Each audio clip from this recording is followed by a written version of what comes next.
ও আমার যুবক বাবা, তোমার মতো কত যুবক এই সমাজে এখনো আছে, মাদ্রাসায় পড়ে নাই, স্কুল কলেজে পড়িয়াও 5 ওয়াক্ত নামাজ পড়ে আছে না নাই? বলো বাবা, তুমি কেন পারবা না? তোমার মতো কত যুবক র্যাব, আর্মি, পুলিশ, বিডিআর এর চাকরি করে, ব্যবসা করে, অভাব নাই, 5 ওয়াক্ত নামাজ পড়ে। তোমার মনটাকে বুঝাও, তুমি কেন পারো না? তোমার মতো যুবক রাস্তায় গাড়ি চালায়, 5 ওয়াক্ত নামাজ পড়ে নাই। তোমার বিবেকটার কাছে প্রশ্ন, বলো তুমি কেন পারবা না রে বাবা? তোমার মতো কত যুবক তাকায়া দেখো, নদীর মধ্যে মাছ ধরে, নামাজ ছাড়ে না, কৃষি কাজ করে, নামাজ বাদ দেয় না। তুমি কেন পারবা না? ও যুবক, তাকায়া দেখো, কত সিডিসিএসপি, কত এমপি, কত চেয়ারম্যান মেম্বার 5 ওয়াক্ত নামাজি। তুমি কেন পারবা না রে বাবা? মনে শখ লাগছে গুনাহ করবা, মোবাইল চালাইবা, কম তো চালাও নাই। দাড়ি কাটবা মনে চাইছে, কম তো দাড়ি কাটো নাই। বেপরদার আড্ডায় যাইবা, কম বেপরদা করো নাই। মনে চাইছে মার্কেটে দৌড়াবা, দৌড়ায় গেছো। মনে চাইছে তুমি দাড়ি কাটবা, কেটে ফেলেছো, কারো বাধা মানো নাই। মনে চাইছে তুমি সিনেমা হলে যাইবা, দৌড়ায় গেছো, কারো বাধা মানো নাই। মনে চাইছে তুমি পার্কে পার্কে ঘুরবা, দৌড়ায় গেছো, কারো বাধা মানো নাই। এখনো কি মনের শখ মিটে নাই? এখনো কি তোমার তওবা করার সময় হয় নাই?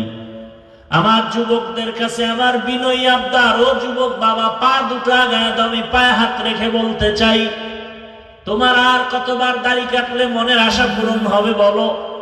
তোমার আর কতবার পার্কে পার্কে দৌড়াইলে মনের আশা পূরণ হবে?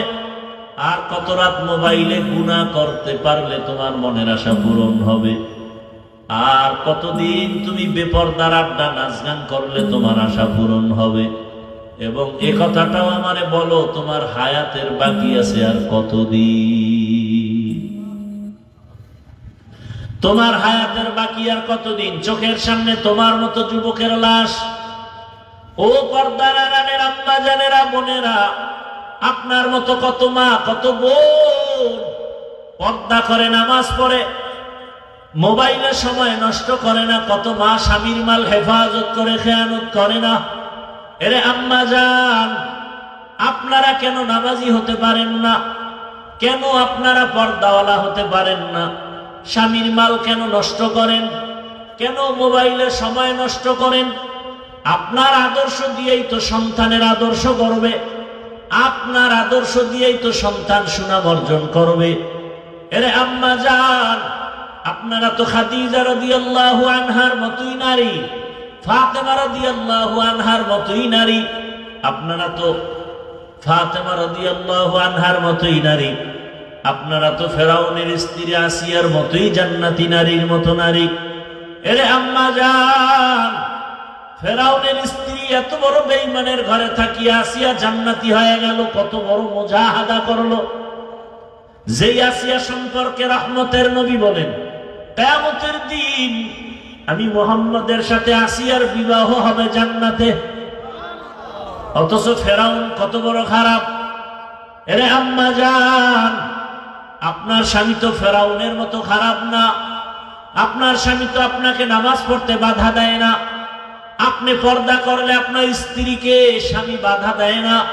বরং কত স্বামী নিজে নামাজ পড়ে না, কিন্তু গর্ব করে, হুজুর আমার স্ত্রীটা বড় ভালো। আছে না? হুজুর আমি বড় খারাপ, নামাজ পড়ি না, দাড়ি রাখি না, পর্দা করি না, কিন্তু আল্লাহ আমাকে একটা স্ত্রী দান করেছেন, 5 ওয়াক্ত নামাজ পড়ে, সন্তানটাকেও নামাজ পড়ায়, কোরআন তেলাওয়াত করে। ও আম্মা জান, আপনি চাইলে তো পারতেন আপনার স্বামীটাকেও কোরআনওয়ালা বানাইতে, নামাজি বানাইতে। এরে আম্মা জান, এমন আদর্শ রেখে যাবেন যে মরিয়া গেল সন্তান স্মরণ করে দোয়া করবে। আমার আম্মু জানে এত ভালো ছিল, মোবাইলে কখনো সময় নষ্ট করে নাই। আমার আম্মুকে দেখতাম কখনো বাবার চোখে চোখ তুলে কথা বলে নাই। আমার আম্মুকে দেখতাম কখনো বাবার সাথে ঝগড়া করে নাই। আমার আম্মুকে দেখতাম আজান হলে নামাজে দাঁড়ায় যেত। আমার আম্মুর কারণে আমিও ভালো হয়ে গেছি। ও বাবাজিরা, আপনার আদর্শ বড় দামি। আপনার আদর্শ থেকে সন্তান ভালো আদর্শ পাবে। আপনি মরিয়া গেলে সন্তান এক সময় দোয়া করবে আর স্মরণ করবে, আমার বাবা এত আদর্শবান ছিল, আমার আম্মার কাজের সাথে সহযোগিতা করত, আমার আম্মুর উপরে আব্বু কখনো জুলুম করে নাই, আমার আব্বু কখনো আম্মুকে গালি দেয় নাই, আমার আব্বুকে দেখতাম মোবাইলে সময় নষ্ট করতো না, ওয়াজ মাহফিল শুনতো, কোরআন তেলাওয়াত শুনতো, আমার আম্মুর সাথে কখনো ঝগড়া ফাসাদ করে নাই। সন্তান এগুলো স্মরণ করে করে দোয়া করবে, আল্লাহ আমার আব্বু আম্মুর আদর্শ এত ভালো, তুমি দয়া করে তাকে মাফ করে দাও। ও আম্মা জানেরা, আল্লাহর কাছে শুকর আদায় করে এমন একটা ডাক্তার সন্তানের মা হয়ে যান। সন্তানটাকে ইঞ্জিনিয়ার বানাবেন, প্রফেসর বানাবেন, কোরআন পড়াইয়া নামাজি ইঞ্জিনিয়ার বানায়া কবরে যান, কোরআন পড়নেওয়ালা নামাজি ডাক্তার বানায়া সন্তানটাকে কবরে যান। আপনারা জানেন বাদশাহ হারুন রশিদের নাম শুনছেননি? বলেন তার স্ত্রীর নাম কি? জুবায়েদা খাতুন। কি নাম? নামও তো উল্টা পাল্টা আপনাদের মেয়েদের নাম। হাসি খুশি বৃষ্টি, হ্যাঁ, সন্তানের নাম তুফান, নদী, সাগর, সবুজ গম্বুজ।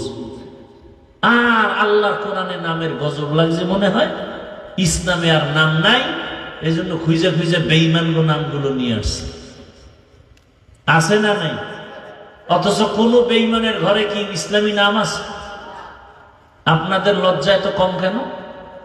কোন বেঈমান মুসলমানের নাম রাখে না, আর আপনারা লজ্জা ফালায় কিভাবে বেঈমানের নাম রাখলেন? আল্লাহ হেদায়েত দান করুন। ভাইরা আমার, বাদশাহ হারুন রশিদ আল্লাহওয়ালা, তার স্ত্রী জুবায়েদা খাতুন একজন আল্লাহওয়ালা, কোরআনে হাফেজা। ও পর্দার আড়ালের আম্মা জান, বাদশাহ হারুন রশিদের ইতিহাস পড়ে দেখবেন কত বিশাল। তার স্ত্রী রাজার ঘরে রানী, জুবায়েদা খাতুন কোরআনে হাফেজা, তার ঘরে কাজের মহিলা আছে 100, সবাই কোরআনের হাফেজা। কি বিয়ে করলেন বাইসা বুইসা, ডানা কাটা ভরি। এখন খালি ঘরে এসে বাবার ডানা কাটে, মায়ের ডানা কাটে, নিজের দাও কাটে। আফসোস। এরপরে আবার গজব কি এমনি আইছে, যৌতুক খাইছে না? যৌতুক কি? ছেলে হইলে কয় বাইক দাও, যেন তাড়াতাড়ি মরতে পারি, এটাই দৌড়াইয়া। আর মেয়ে হইলে মোবাইল দাও, যেন হিজরত করা যায় তাড়াতাড়ি। যৌতুক হালাল না হারাম? বলেন হারাম, তাহলে যৌতুক চলে কেন আপনার সমাজে? আর এই সংসারে এই বিয়ে শান্তি হবে কোনদিন? গায়ে হলুদ হালাল না হারাম? কেন আপনার ঘরে গায়ে হলুদের অনুষ্ঠান চলে, ডেক সেট চলে, নাচ গান চলে, ধুমধাম আওয়াজে বিল্ডিং কাঁপতে থাকে? কারণ কি? এটা শান্তি। বুঝেন, জানেন কেন এই অন্যায়গুলো করেন বলেন তো? জানেন এত অশান্তি। আপনার মেয়েটাকে যদি এমনি বিয়ে দেন, স্বামীর ঘরে গিয়ে তো শান্তিতে থাকবে না, বরং আপনার ওই মেয়ের জামাইটা কয়েকদিন মেয়েটারে নিয়ে সংসার করে বলবে বাপের বাড়ি যা, এইটা দে সেইটা দে, নাইলে ভাগ, আর একটা মাইয়ার পিছনে দৌড়াবে। একটা বাবা হইয়া কেমনে আপনি অশান্তি উদ্বোধন করে মেয়েটাকে বিয়ে দেন? যেখানে আল্লাহর রহমত আসবে বিবাহে, সেখানে আপনি গজব আইনা বিয়ে দিলেন। আর এই স্বামী আপনার মেয়েটা কিভাবে শান্তিতে থাকবে? এগুলো কেন করেন? গায়ে হলুদ হারাম কেন করেন?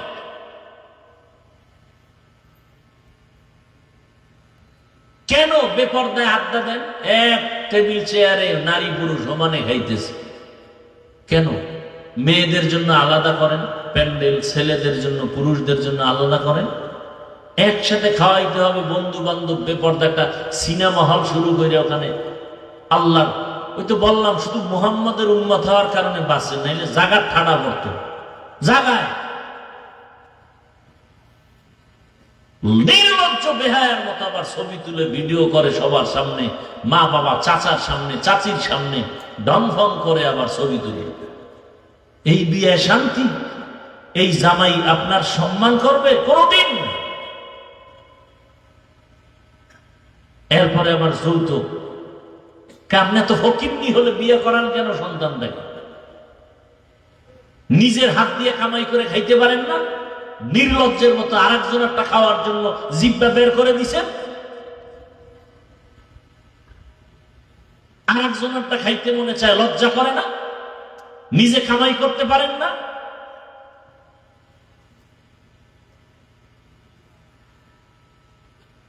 এখনো সময় আছে, তওবা করো হে আল্লাহর গোলাম। আল্লাহর আদালতে দাঁড়ায় হিসাব দেওয়া লাগবে নি। وَأَمَّا مَنْ خَافَ مَقَامَ رَبِّهِ وَنَهَى النَّفْسَ عَنِ الْهَوَى فَإِنَّ الْجَنَّةَ هِيَ الْمَأْوَى ہر کے دارت خوف حق دار دل مدام جنت المأوى دہد رامقام। ক্ষুধা তৃষ্ণায় পর্যন্ত সাহাবায়ে কেরাম পেটে পাথর বেঁধেছে, আর আমরা একটু খানা দানায় কষ্ট হলে হারাম পথে দৌড়ায় যাই। আবু হুরায়রা রাদিয়াল্লাহু তাআলা আনহু বলেন, আমি একদিন দেখি রহমতের নবী নামাজ আদায় করতেছেন বসে বসে। রহমতের নবীকে নামাজ আনতে জিজ্ঞাসা করলাম, ইয়া রাসূলুল্লাহ, দাঁড়াইয়া নামাজ পড়া উত্তম, আপনিই বলেছেন, অথচ আপনি বসে বসে নামাজ আদায় করেন কেন? আবু হুরায়রা জিজ্ঞাসা করা মাত্র রহমতের নবীর চোখে পানি চলে আসে। রহমতের নবী বলেন, রে আবু হুরায়রা, আমি ইচ্ছা করে বৈশা নামাজ পড়ি না, ক্ষুধার কারণে আমি বৈশা নামাজ পড়তেছি। আমার ঘরে খানা নাই, চুলায় আগুন জ্বলে না, এত কষ্টের জীবন আমার, এত পরিমাণ ক্ষুধার কষ্ট, আমি দাঁড়াইয়া যে নামাজ পড়ব সেই শক্তি আমি পাইতেছি না।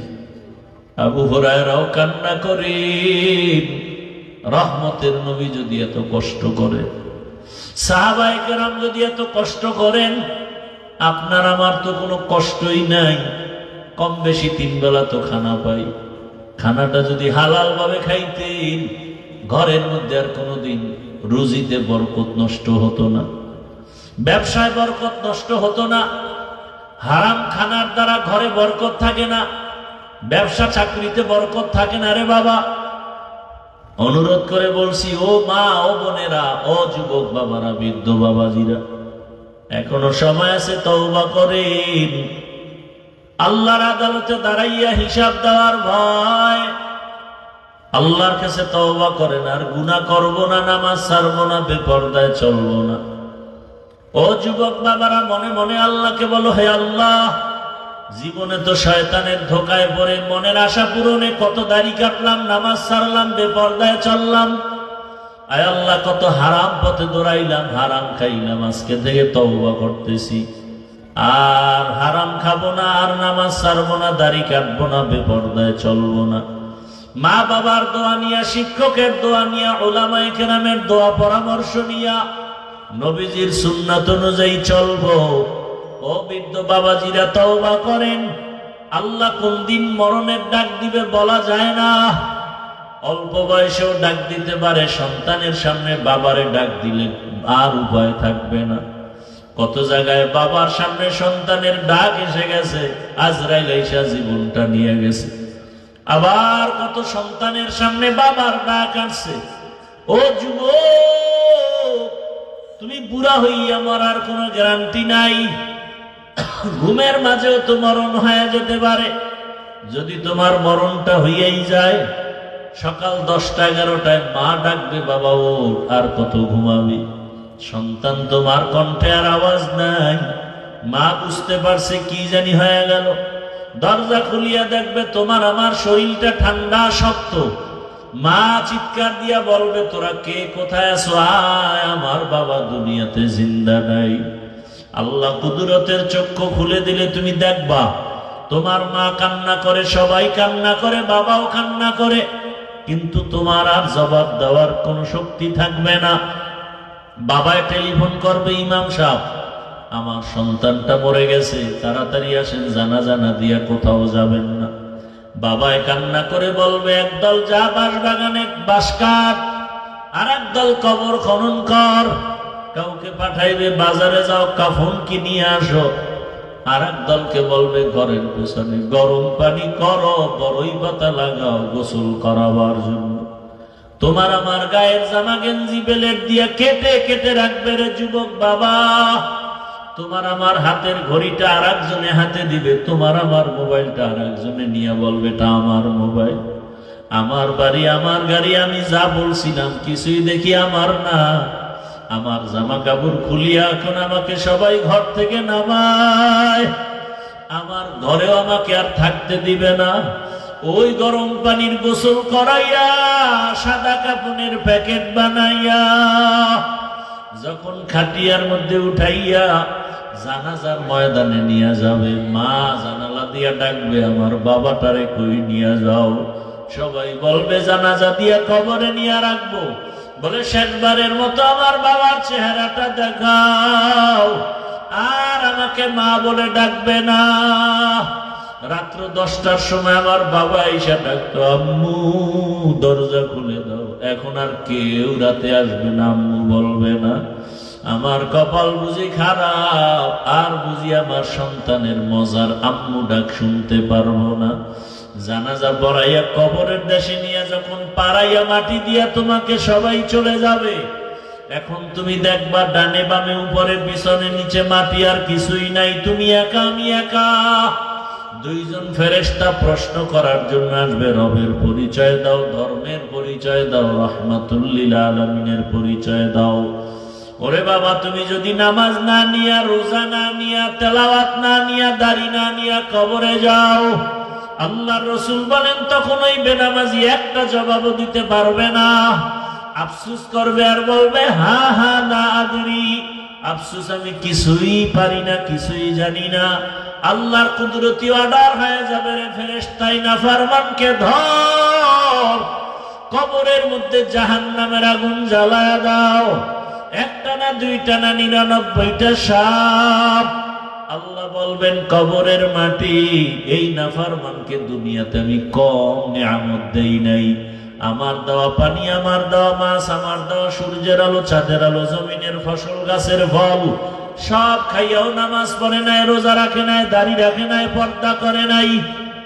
আল্লাহ রাগ করিয়া বলবেন, কবরের মাটি, এই নাফরমান বেঈমানকে দুই দিক থেকে জোরে জোরে চাপ দাও। এত জোরে চাপ দিবে, পাজরের হাত চুরমার হয়ে যাবে। বাবা, তোমার চিৎকারের আওয়াজ দুনিয়ার সব প্রান্তের পশু পাখিরা শুনবে, মানুষ আর জিন শুনবে না। আল্লাহর নবী বলেন, যদি মানুষ কবরের আওয়াজ শুনতো, জীবনে আর সংসার করতে পারতো না। এরে নবীর আশিক, এখনো সময় আছে, তওবা করো। মনে মনে আল্লাহকে বলো আর তওবা করো, আর গুনাহ করবা না, নামাজ ছাড়বা না, দাড়ি কাটবা না, বেপরদায় চলবা না। মা বাবার দোয়া, শিক্ষকের দোয়া, উলামায়ে কেরামের দোয়া নিয়ে নবীর আদর্শ সুন্নত মেনে চলবা। তওবা করার মতো যদি অন্তর তৈরি হয়, মুনাফিকি না থাকে, খাঁটি তওবার নিয়ত যাদের আছে, দুটো হাত আল্লাহকে দেখায় দাও। আয় আল্লাহ, হাতগুলো কবুল করে নেন, তওবা কবুল করে নেন, তওবার উপরে মজবুত হইয়া চলার মতো তৌফিক দান করেন, আমিন। আলহামদুলিল্লাহি রাব্বিল আলামিন, والصلاة والسلام على سيد الأنبياء والمرسلين وعلى آله وأصحابه أجمعين يا أرحم الراحمين يا أرحم الراحمين يا أرحم الراحمين رب ارحمهما كما ربياني